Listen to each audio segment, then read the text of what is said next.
Well, my friends, welcome back to the West Tennessee Delta Heritage Center.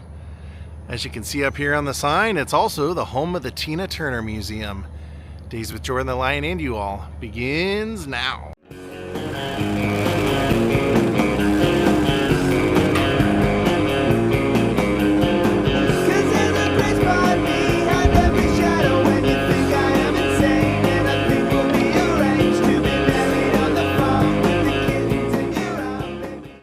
So I came and visited this place about 7 or 8 years ago, and I was pretty impressed by it then, but I know Tina passed since the last time I was here, and I thought that there was a potential that maybe they got some new donations of her memorabilia and wardrobe to the collection. So I thought it would be a fun time to come check this out, see what's new. And what's also great is they have her childhood schoolhouse here on the grounds, and that's where her museum is located. So let's go see what's new at the Tina Turner Museum. We're gonna start inside and check out the museum for the local musicians other than just Tina. But if you wanna skip to the Tina Turner Museum and you come here, just come to the back part. They have her Flag Grove School and a sign for Nutbush. Last time I was here, I asked them if there was anything to see in Nutbush, and they said not really, so I'll ask again, see if I get the same answer. You not only can tour her museum, but also the home of blues pioneer Sleepy John Estes. But I love to come over here also because they have this amazing mural, and I always love to check out a good mural. So that's both of them. Tina Turner, simply the best. Brownsville. She was always a beautiful lady in great shape. Funny story, when they made this movie, they hired a guy to get Angela Bassett in really great shape, and she got in such great shape that Oprah was inspired by her. And when I lived in Hollywood and would go to the dog park, all of a sudden one day I met this guy, and he tells me he's the one that got her in shape and then showed me when he was on Oprah with Angela Bassett talking about their workout. Crazy, huh? Never know who you'll meet in life. So inside they have a whole museum dedicated to the agriculture and cotton. And they're showing some early instruments like a jug used for the trombone part, cigar box guitar. Up here they have a banjo made out of like a gourd. So let's go see the home of Sleepy John first, and then we'll go in the Tina Turner Museum, which is right there. This is very small. So he lived here from 1899 till 1977. By the way, this is all free. This whole museum and everything is free and self-guided. Sleepy John, the man who cried the blues, it says, played a cigar box guitar. A lot of those guys had to. Handmade, of course.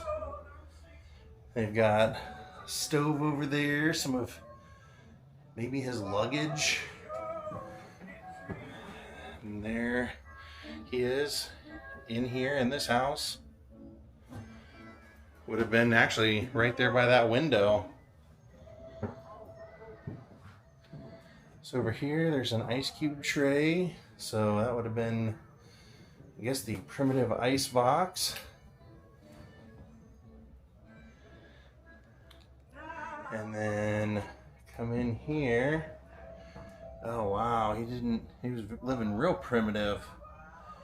You can see it's still got a little bit of the original wallpaper and stuff. There would have been his dining room table. A little bench over here, a little table to cook on. And then his bed. And it says all of his recordings until the 1960s were called Race Records, designed to be marketed primarily to black people. And by the end of World War II, blues style had begun to change to a more urbanized sound, and sleepy John Estes country blues seemed old-fashioned to the young listeners. He was considered a blues specialist.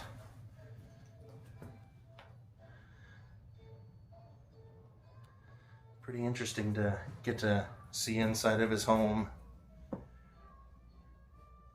It's the kind of stuff that should be a museum, so I love it. All right, let's go over and see Tina Turner's school.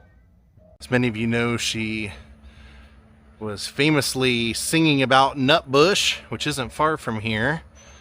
And this is the Flag Grove School that is now her museum. It said, built on 1 acre of land given by Benjamin Flagg in 1889, the one-room African-American schoolhouse began as a subscription school offering education for grades 1 through 8 until the mid-1960s. Moved from its original location near the small farming community of Nutbush in 2012, restored and opened as the Tina Turner Museum in 2014. I love it. These, I believe they told me at the time, were the original floors and everything. I'm gonna have to talk because they're playing here music just for copyright, but they have a ton of stuff, a lot of costumes. I don't remember what I saw last time, so it'll all kind of feel new. That's for the 50th anniversary tour, and she would wear this while she performed Nutbush City Limits Encore. It's a Bob Mackie. Very small. Those are like velvet pants. Almost looks like she's got a bolo tie for a belt and a ruffled top there. And this is the dress that she would wear. It says for her Wildest Dreams tour 1997, when she would perform Whatever You Want. So that's interesting. Black, and it's kind of got an apron, like a maid look to it. And they have all kinds of great pictures of her all over the museum. And they also have a model of the original Wembley Stadium down here. And it was built in 1923, closed in 2000. So there's a new Wembley Stadium now. And this was the stage setup for her Wildest Dreams tour in 1996. The reason it's so important is because that tour she broke all European records in there. Which, how cool is that? Little girl from Nutbush setting records in Europe one day. And it's interesting, when I lived in Hollywood, I went to vlog the house of hers that she lived in with Ike. And that's the house that they used to film the movie What's Love Got to Do with It. When I got there, they were renovating the house, and a bank was renovating it.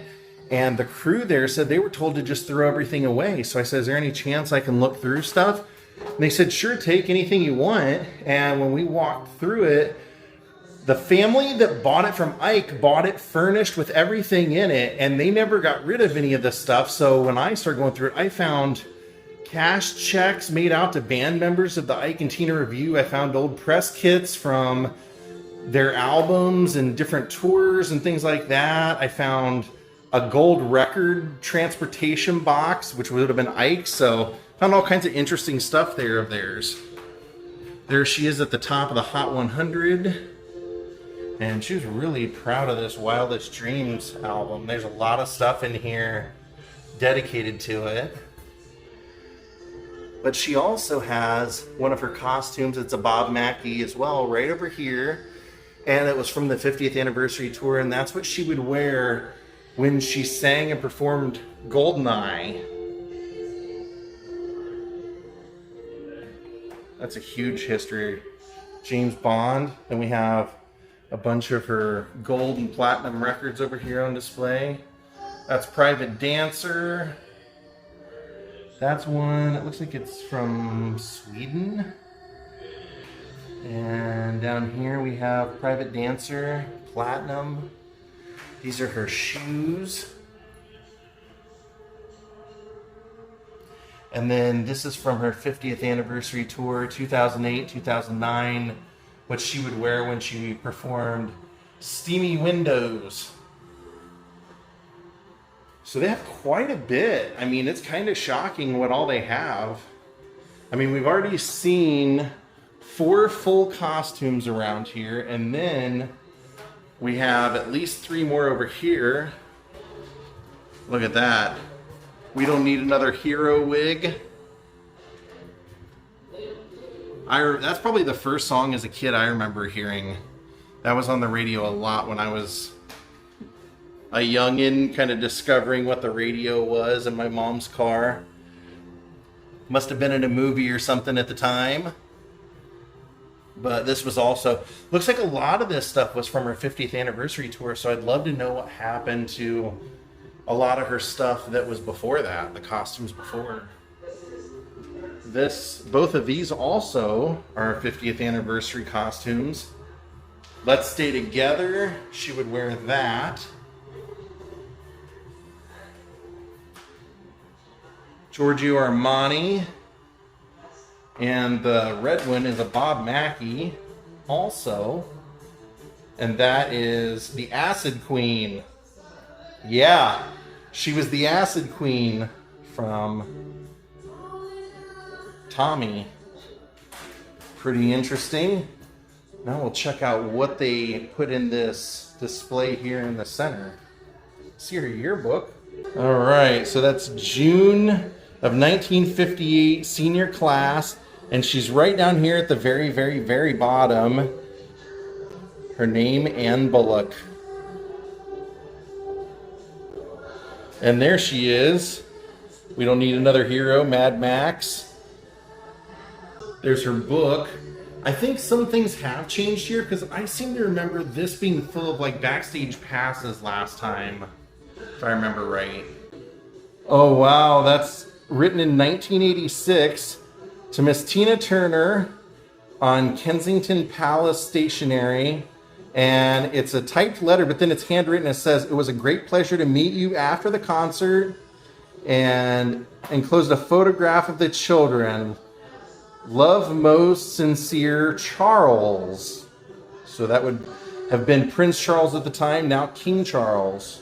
There's another gold record for selling, it looks like 50,000 copies.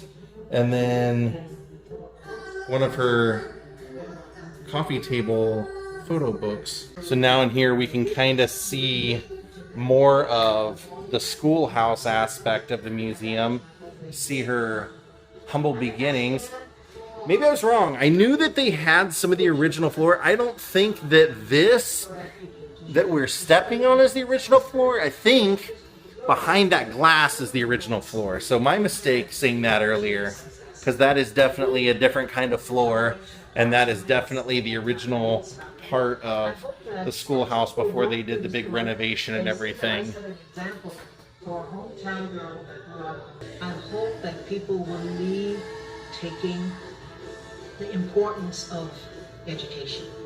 Actually now, I would like to take time to thank a lot of people that was involved with the Nutbush School, starting with Sonia Outlaw Clark, which is the director of the Tennessee Delta Heritage Center. That is the original floor, though.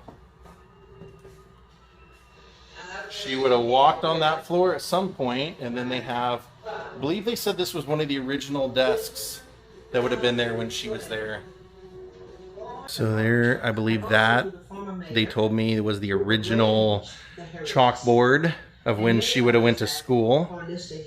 Look at the wood that the school's made of. Did you notice that it's all kind of mismatched? It's all different colors. Probably not that uncommon for the time.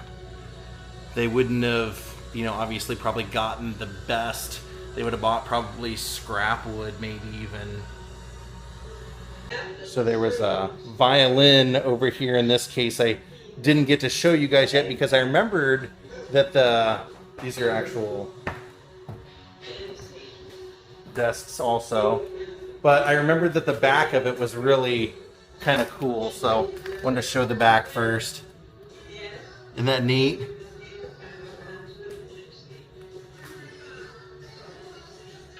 So that is the front of it. And the description of it was made by Danielle Donde, one-of-a-kind masterpiece for Tina Turner, made from a used authentic violin originating from the Accademia Cremonensis of Cremona, Italy. For a free museum, that is a pretty cool display. Tina Turner, to my knowledge, it's the only Tina Turner museum in the United States, if not the world. I know she lived out most of her later days in Switzerland, so they may have something there, but as far as I know, this is the only thing in the US. Thank you, Tina, for donating all this stuff. I'll have to go back and review my old video and see how much of that stuff has changed and how much is the same. Either way, it'd been so long since I've been here, almost a decade, that it was totally worth it either way. I had a blast. Even if they say there's nothing in Nutbush, Josh said he wants to go to Nutbush and check it out, so looks like it's 20 minutes away. We might as well go. Even if the town's only 2 blocks long and there's nothing to see, I want to see it because she sang about it in her songs and she lived there. That's just the way I am. Even on the Tina Turner Highway. Boy, they weren't kidding. There's only like a house in all of Nutbush. There's like nothing here. We're at like the fork in the town square, kind of. Yeah, this is Nutbush. There ain't much here. This right here is, no joke, this is a bulk of the town. Most of the town is taken up by whatever is going on here. This mill. Yeah, whatever was going on here in town didn't seem to be going on much anymore. Man, not even a hometown of Tina Turner sign or anything. From the Tina Turner Museum and her childhood school. Have a great night, everyone. Thank you for watching. We'll see you next time. Goodbye.